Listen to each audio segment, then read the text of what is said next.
नमस्ते गाइस। और आज की फाइट वीडियो में सबसे पहले बात करते हैं middleweight champion Dricus Du Plessis के बारे में, जहां पर रिसेंटली ड्रिकस ने हमजा चिमाएव की फाइट के बारे में बात की है and also welterweight champion Belal Muhammad का रिप्लाई भी दिया है। तो ड्रिकस का ये कहना था कि मोस्ट लाइकली जो उसकी नेक्स्ट फाइट रहने वाली है वो हमजा चिमाएव के साथ रहेगी। डैना वाइट ने भी इस चीज को बोला था कि हमजा चिमाएव की नेक्स्ट फाइट बेल्ट के लिए होगी, तो वो तो बिलीव करता है कि उसका नेक्स्ट ओपोनेंट हमजात ही रहेगा। अब ये फाइट कब हो सकती है? क्या ड्रिकस हमजात के साथ इंटरनेशनल फाइट वीक में भी रेडी है फाइट करने के लिए? तो यहाँ पर ड्रिकस का कहना था कि ये टोटली डिपेंड करता है कि यूएफसी क्या करना चाहती है, बट अगर उनकी फाइट इंटरनेशनल फाइट वीक में होती है तो वो वहां पर भी रेडी है हमजा चिमाएव के साथ फाइट करने के लिए। अब क्योंकि हमजा चिमाएव के पास यूएई का पासपोर्ट है, तो अब मुझे नहीं लगता कि हमजात को कोई भी प्रॉब्लम होने वाली है अमेरिका एंटर करने में। और इसीलिए एंड ऑफ जून जब इंटरनेशनल फाइट वीक का इवेंट है, तो अगर देखा जाए तो पॉसिबिलिटी है कि ड्रिकस डू प्लेसी और हमजा चिमाएव की फाइट इंटरनेशनल फाइट वीक में हो जाए। अब हमजात के साथ फाइट के बारे में ड्रिकस डू प्लेसी का ये कहना था कि स्टार्टिंग ऑफ द फाइट में हमजा चिमाएव के साथ डील करना काफी मुश्किल होता है, बट ये चीज तो उसके साथ भी होती है। स्टार्टिंग के राउंड में इतना ज्यादा हार्ड जाने के बाद जब राउंड 2, राउंड 3, राउंड 4 और राउंड 5 आता है, तो उसने तो इस चीज को प्रूव किया है कि वो स्टिल लेटर राउंड्स में फाइट कर सकता है। बट क्या ये चीज हमजात कर सकता है, जहां पर हमजात फाइट की स्टार्टिंग में काफी हार्ड आएगा, बट वो फिर भी लेटर राउंड्स में खड़ा रहेगा और जैसे कि फर्स्ट राउंड में था वैसे सेम वो लास्ट राउंड में भी रहने वाला है, रेडी टू किल। ड्रिकस यहां पर बेसिकली ये इंप्लाई कर रहा है कि जस्ट लाइक हमजात वो भी काफी हार्ड आता है स्टार्टिंग में, और वो हमजात के फर्स्ट राउंड को सरवाइव करने वाला है और लेटर राउंड्स में वो स्टिल प्रेजेंट होगा हमजा चिमाएव को बीट करने के लिए। अब इसके बाद ड्रिकस कमारू उस्मान और गिलबर्ट बर्न्स के जैसे अपने आप को रिलेट करके बोल रहा है कि जब हम कमारू उस्मान या फिर गिलबर्ट बर्न्स जैसे फाइटर्स को देखते हैं जो जरा भी नहीं डरते हैं जब उनका ओपोनेंट यानी कि हमजा चिमाएव बोलता है कि आई स्मैश, तो वी नो कि फिर फाइट कैसे जाती है। इसके ऊपर से हमने ये भी देखा कि कमारू उस्मान ने फाइट को 10 डेज के शॉर्ट नोटिस में लिया था,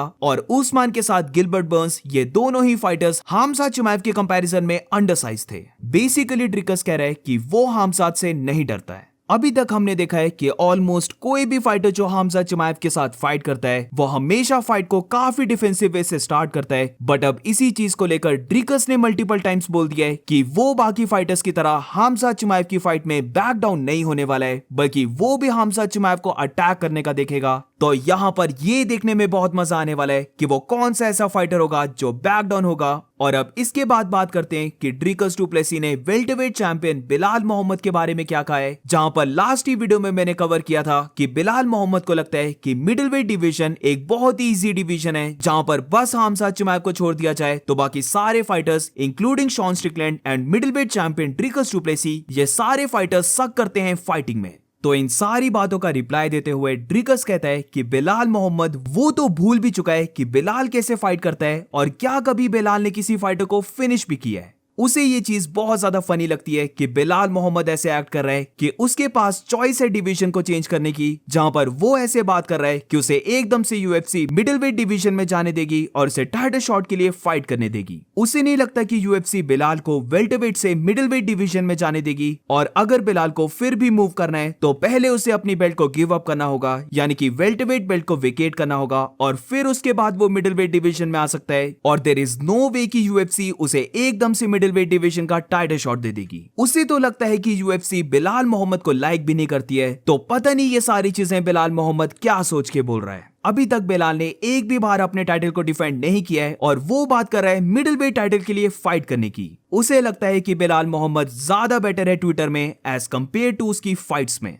अब ड्रिकस से पूछा जाता है कि अगर बाय चांस बिलाल मोहम्मद की उसके साथ फाइट हो जाती है तो क्या वो इंटरेस्टेड है बिलाल मोहम्मद के साथ फाइट करने के लिए, तो इसका रिप्लाई ड्रिकस हंसकर बोलता है कि ये फाइट तो फेयर भी नहीं है। हंसकर ड्रिकस ये बोल रहा होता है कि उसकी फाइट अगेंस्ट बिलाल मोहम्मद एक बहुत ही अनफेयर फाइट हो जाएगी। 100% ये फाइट उसके लिए एक वन साइडेड फाइट होगी, जहां पर क्या किसी ने बिलाल मोहम्मद के साइज को देखा भी है। उसके अगेंस्ट बिलाल मोहम्मद क्या ही कर लेगा, क्या वो फाइट में किसी की हेल्प लेने वाला है, क्योंकि वो साइज में काफी स्मॉल है। और जब उसने बिलाल मोहम्मद को इन पर्सन देखा था तो वो तो इस बात से भी शॉक हो गया था कि कैसे बिलाल मोहम्मद 170 पाउंड्स में भी फाइट कर पा रहा है। अब इसके बाद भी ड्रिकस से जब ये पूछा जाता है कि मान के चलते हैं कि अगर उनकी फाइट हो जाती है तो ये फाइट कैसे प्ले होगी, तो यहाँ पर ड्रिकस कहता है कि वो उसके हेड के ऊपर स्टेप करेगा और ये फाइट ओवर हो जाएगी। तो हम बोल सकते हैं कि ड्रिकल्स डुप्लेसी बिलाल मोहम्मद को अपना कंपटीशन तक भी नहीं मानता है, जहां पर उसके अकॉर्डिंग बिलाल मोहम्मद की फाइट उसके लिए एक काफी इजी फाइट रहेगी। अब रिसेंटली बिलाल मोहम्मद ने भी ड्रिकस का रिप्लाई दिया है, जहां पर वो ड्रिकस और ब्रैड टेवेरिस की फाइट को दिखाता है, जहां पर ड्रिकस टेवेरिस को ग्राउंड में लेके जाने की ट्राई कर रहा होता है, बट ये चीज एंड होती है जहां पर ब्रैड टेवेरिस को टॉप पोजीशन मिल जाती है। तो इसी चीज को लेकर ड्रिकस को ट्रोल करते हुए बिलाल कहता है कि ये फाइटर मुझे हराएगा। ऑल्सो इसके साथ बिलाल मोहम्मद ये भी कहता है कि ड्रिकस डुप्लेसी फाइट में बेयरली वॉक कर सकता है, तो ड्रिकस फाइट में उसे टच भी नहीं करने वाला। बेसिकली जो मैंने अपनी लास्ट वीडियो में कहा था कि ये नियर टू इम्पॉसिबल है कि एकदम से बिलाल मोहम्मद को मिडिल वेट डिवीजन का टाइटल शॉट मिल जाएगा, और इसके ऊपर से फाइटर्स लाइक हामजाद और ड्रिकस डुप्लेसी ये बहुत ही ज्यादा टफ ओपोनेंट्स हैं बिलाल मोहम्मद के लिए, और यहां पर ड्रिकस के इंटरव्यू में हम इसी चीज को देख सकते हैं। और अब moving on to the next update, तो अब बात करते हैं light heavyweight champion Alex Pereira के बारे में, जहां पर अगेन जो मैंने लास्ट वीडियो में कंसर्न को बताया था कि एलेक्स परेरा की स्टोरीज देखकर लग नहीं रहा कि वो एक प्रॉपर ट्रेनिंग कैंप में वो मैगोमेड अंकलाइव की फाइट को बहुत ज्यादा सीरियसली ले रहा है, और एग्जैक्टली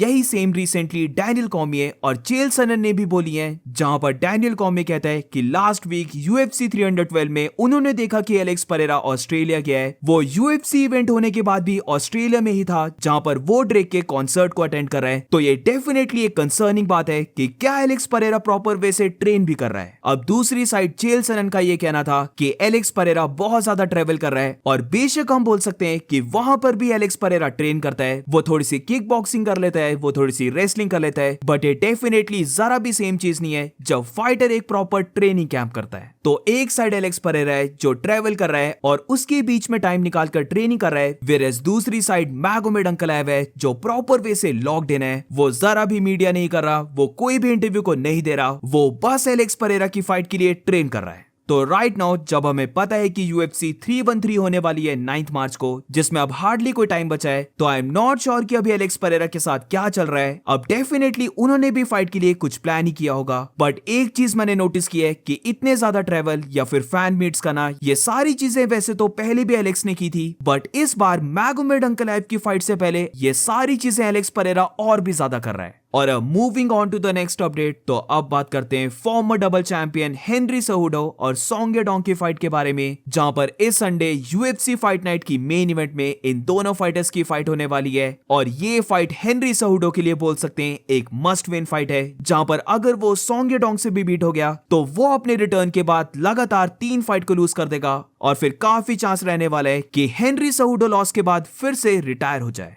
हेनरी सेहुडो अब एक यंग फाइटर नहीं बचा है, वो 37 या फिर 38 इयर्स का है, तो वो डेफिनेटली ओल्ड साइड में है। फिर सॉन्ग येडोंग की बात करें तो ये एक यंग फाइटर है, जहां पर रिसेंटली सॉन्ग येडोंग का ये कहना था कि वो लाइक करता है हेनरी सेहुडो को, उसे लगता है कि हेनरी सेहुडो एक फनी गाय है, बट जो उनकी फाइट होने वाली है वहां पर वो हेनरी सेहुडो को बीट करके उसे रिटायर कर देगा। तो ट्रिपल सी के लिए ये बहुत ही इंपॉर्टेंट फाइट रहने वाली है। तो अब लेट्स सी संडे को क्या होता है।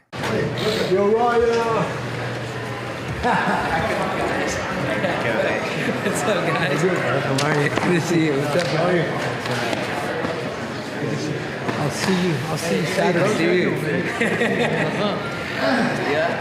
और moving on to the next update, तो ये अपडेट मैक्सिमम लोगों को बहुत खुश करने वाला है, क्योंकि मैं बात कर रहा हूं farmer women's flyweight champion Alexa Grasso की। एलेक्सा ग्रासो इज बैक, जहां पर उसकी फाइट बुक हो चुकी है नटालिया सिल्वा के साथ, और ये फाइट होने वाली है 10th में UFC 315 में। तो जो भी पूछते रहता है कि एलेक्सा ग्रासो कब फाइट करने वाली है, तो लो भाई आ चुकी है डेट, और एंजॉय। अब कम बैक की बात लगी है, तो नेक्स्ट अपडेट में बात करते हैं farmer featherweight champion Alexander Volkanovski की, जहां पर अलेक्जेंडर ने स्टार्ट कर दिया है अपना ट्रेनिंग कैंप करना। इनफैक्ट वो कुछ दिनों से ऑलरेडी ट्रेनिंग कैंप कर रहा था, और इस चीज से ये चीज अब कंफर्म हो जाती है कि या तो UFC 314 या फिर 315 इन दोनों में से किसी एक कार्ड में डेफिनेटली अलेक्जेंडर फाइट करेगा, जहां पर ज्यादा पॉसिबिलिटी है UFC 314 की। बट ये चीज साइड नोट है, क्योंकि जो मैटर करता है वो है कि अलेक्जेंडर किसके साथ फाइट करेगा। क्या वो इलिया टोपुरे के साथ फाइट करने वाला है फॉर द फेदरवेट बेल्ट, या फिर वो फाइट करेगा डिएगो लोपेस के साथ for the interim featherweight belt. And that's it guys, ये थी पूरी वीडियो। अगर तुम्हें वीडियो अच्छी लगी हो तो please make sure to like subscribe. मिलते हैं नेक्स्ट वीडियो में।